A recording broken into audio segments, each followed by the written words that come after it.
So in this video, we're going to describe our first circuit component model, which is that of a resistor, and we're going to talk about the idea of Ohm's law.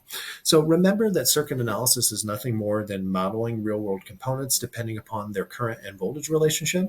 So if that current and voltage relationship is linear, meaning that as you crank up the voltage across the terminals of a device, if the current increases in a linear fashion, we say that that fits a linear model and is well modeled by an ideal resistor or just a resistor.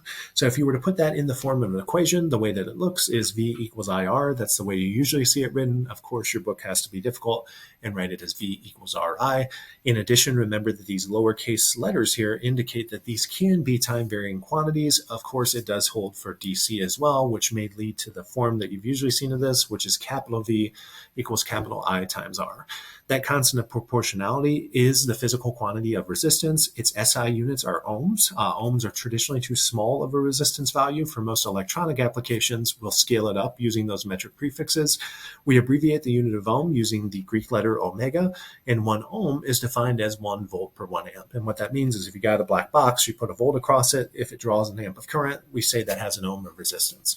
So resistors are really the name of the model. However, you do fabricate electronic devices to achieve particular functions like limiting, I shouldn't say devices, they're more like components. Usually devices is reserved for components that are active. So you fabricate components that are meant to limit the flow of current in certain ways. Maybe they're for fault protection, maybe they're to set a voltage somewhere along a circuit, but those are called resistors as well, because in general, for fixed operating conditions of temperature and whatnot, the voltage and current relationship is linear along with operating power. Usually they have some limitation of the power that they can dissipate before they don't behave in a linear fashion. And if you think about it, that's because resistors are converting that electrical energy that's supplied to them to either heat or light, which might cause their behavior to change.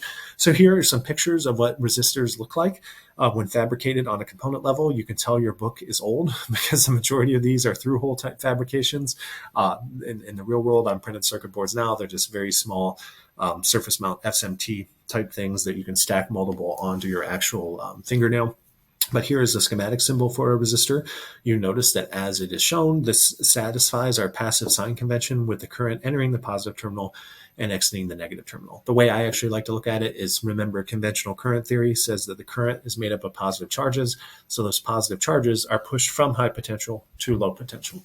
When you talk about computing the actual power that is absorbed by a resistor, and sorry about that, want to fix this formula before I forget it, you could always use the standard formula for power that we've had up until this point, right? P equals I times V. However, in the case of a resistor, there's going to be some simplifications that we can do further just based upon substituting in Ohm's law.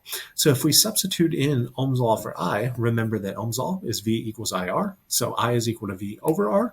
So that would give us this expression that we see here on the right, V squared over R. And in a similar fashion, if we substitute it in for V equals IR, we get an I squared times R.